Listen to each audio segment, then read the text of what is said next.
नमस्कार. शिल्पाज किचनमध्ये आपलं पुन्हा एकदा स्वागत आहे. आज आपण इन्स्टंट रवा इडली रेसिपी पाहणार आहोत. खूप टेस्टी आणि खूप स्वादिष्ट अशी रेसिपी ही होते आणि ही अगदी 10 ते 15 मिनिटांमध्ये ही रेसिपी तयार होते. इडली खाण्याचं मन झालं की लगेच तुम्ही 10 ते 15 मिनिटांमध्ये ही रेसिपी बनवू शकता. चला तर मग याची रेसिपी पाहूया. त्यासाठी मी हे 5 ते 7 काजू घेतलेले आहेत. याला आपल्याला बारीक कट करून घ्यायचा आहे. काजू ऑप्शनल आहेत, तुम्ही स्किप केले तरीही चालेल, तरीही ती तेवढीच टेस्टी होते. याला आपल्याला चांगलं असं बारीक कट करून घ्यायचं आहे या पद्धतीने. आणि आपल्याला हिरवी मिरची पण कट करून घ्यायची आहे. तुम्हाला जर ही रेसिपी आवडली तर नक्की लाईक करा आणि आत्ताच लाईक करून टाका, नंतर विसरून जाल. हिरवी मिरची पण आपल्याला एकदम बारीक कट करायची आहे. आणि व्हिडिओ आवडल्यास आपल्या मित्रपरिवारासोबत नक्की शेअर करा आणि जे बाजूला सबस्क्राईबचं बटन आहे ते दाबायला विसरू नका. मिरची कट झालेली आहे. आता मी आलं पण बारीक असं कट करून घेत आहे आणि त्यासोबत त्यासोबत कोथिंबीर पण बारीक अशी कट करून घेत आहे. मी हे मॉर्निंगला बनवलेलं आहे, मुलांच्या टिफिनमध्ये पण आणि नाश्त्यासाठी. आपली पूर्व तयारी झालेली आहे.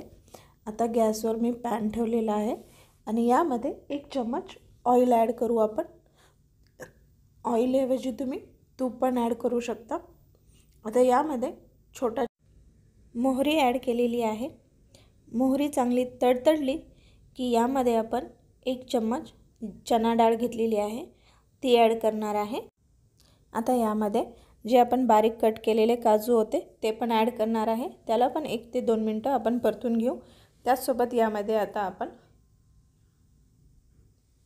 हिरवी मिरची आणि आलं जे आपण कट करून घेतलेलं होतं ते पण ॲड करून 2 ते 3 सेकंद मी ह्याला चांगलं परतून घेते. आणि यामध्ये आता आपण कोथिंबीर आणि कढीपत्ता पण ॲड करून घेऊया. हे सगळं व्यवस्थित तेलामध्ये 1 ते 2 मिनटं परतून घेतल्याच्या नंतर यामध्ये आता मी रवा ॲड करणार आहे. हा 1 कप रवा आहे. मी प्रमाण सांगितलेलं आहे, तुम्ही याचं प्रमाण कमी जास्त करू शकता.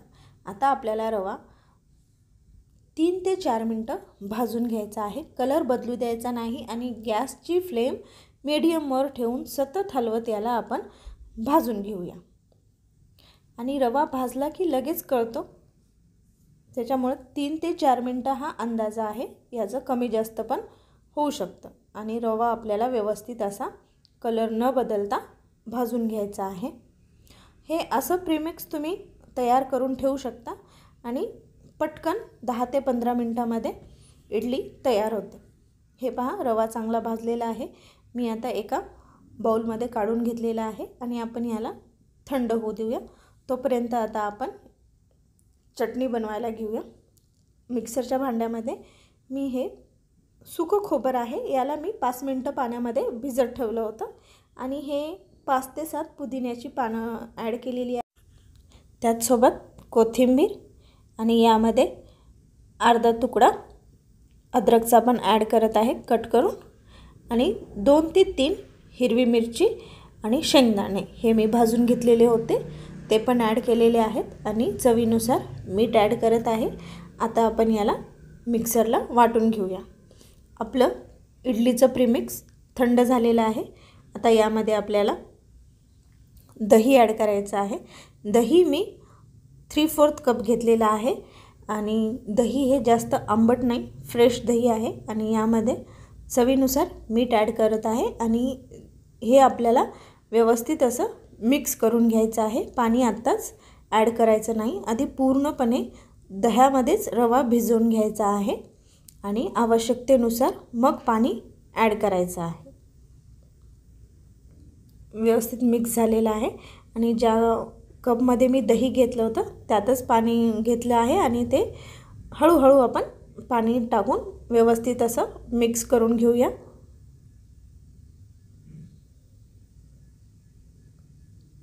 पाणी हिशोबानेच टाका, नाहीतर ते पातळ होतं. आपल्याला हे जास्त पातळही नाही करायचं आहे आणि जास्त घट्टही नाही करायचं आहे. आपण नेहमी जसं इडलीचं बॅटर बनवतो त्याच पद्धतीनं आपल्याला हे बनवायचं आहे. व्यवस्थित असं मिक्स करून घेऊया. मला साधारण हे 1 कपला थोडंसं कमी पाणी लागलं. रवा तुमचा जाड आहे का जुना आहे याच्यावर पण पाण्याचं प्रमाण अवलंबून राहतं. तुम्ही तुमच्या हिशोबाने पाणी ॲड करा. आता हे चांगलं मिक्स झालेलं आहे. आता आपण याला बाजूला ठेवून देऊ 10 ते 15 मिनटासाठी. ह्याला कवर करून मी आता हे बाजूला ठेवून देते. तोपर्यंत आपण इडली पात्र घेतलेलं आहे आणि त्यामध्ये मी 1 ग्लास पाणी ॲड केलेलं आहे आणि हे बाजूला गॅसवर ठेवून दिलेलं आहे. आणि आपली चटणी तयार झालेली आहे. आता यावर मी तडका दिलेला आहे. याला पण आता व्यवस्थित मिक्स करून आपण हे बाजूला ठेवून देऊया. ही पहा किती मस्त आपली चटणी झालेली आहे. हे बॅटर 10 ते 15 मिनटं झालेली आहेत. आता बॅटर घेतलेलं आहे. बॅटरला आपण व्यवस्थित एकदा मिक्स करून घेऊया आणि पाहूया की रवा पाणी किती शोषून घेतलेला आहे आणि यामध्ये पाण्याची आवश्यकता आहे का. जर पाण्याची आवश्यकता वाटली तर तुम्ही थोडंसं पाणी ॲड करून याला चांगलं व्यवस्थित असं मिक्स करून घ्या. मिक्स केल्याच्या नंतर यामध्ये मी खाण्याचा सोडा ॲड केलेला आहे 1/4 टीस्पून आणि यावर थोडंसं पाणी टाकलेलं आहे आणि हे आपल्याला मिक्स करून घ्यायचं आहे. बॅटर हलकं झालं की आपण आता याला लगेच इडलीच्या मोडमध्ये टाकून इडली बनवायला घेणार आहोत. बॅटर जास्त मिक्स करायचं नाही, हलक्या हातानं मिक्स करून लगेच आपल्याला इडलीसाठी हे बॅटर टाकायचं आहे. हे पहा इडलीच्या पात्रामध्ये मी हे ठेवून घेतलेलं आहे आणि याला आपण हाय फ्लेमवर 10 मिनटं आणि नंतर मीडियम फ्लेमवर 1 ते 2 मिनटं आपल्याला ठेवायचं आहे. आणि यातली पूर्ण वाफ निघाल्याच्या नंतर आणि इडली थोडीशी थंड झाल्याच्या नंतर आपण ही काढून घेऊया. मी सर्व करून दाखवते तुम्हाला. ही पहा किती छान इडली झालेली आहे. हे जेवढी दिसत आहे तेवढीच टेस्टी पण होते आणि झटपट होते.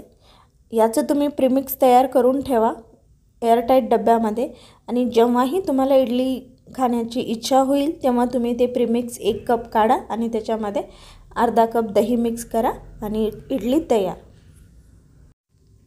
व्हिडिओ आवडल्यास व्हिडिओला नक्की लाईक करा, शेअर करा आणि सबस्क्राईब करा. आणि नवीन नवीन व्हिडिओ पाहण्यासाठी शिल्पास किचन पाहत राहा. मस्त राहा आणि खात राहा. चला तर मग भेटूया एका नवीन व्हिडिओमध्ये. तोपर्यंत नमस्कार. आणि डिस्क्रिप्शन बॉक्स जरूर चेक करा. यामध्ये मी झटपट रवा वडा कसा करायचा आहे, रवा मेंदू वडा याची पण लिंक देत आहे.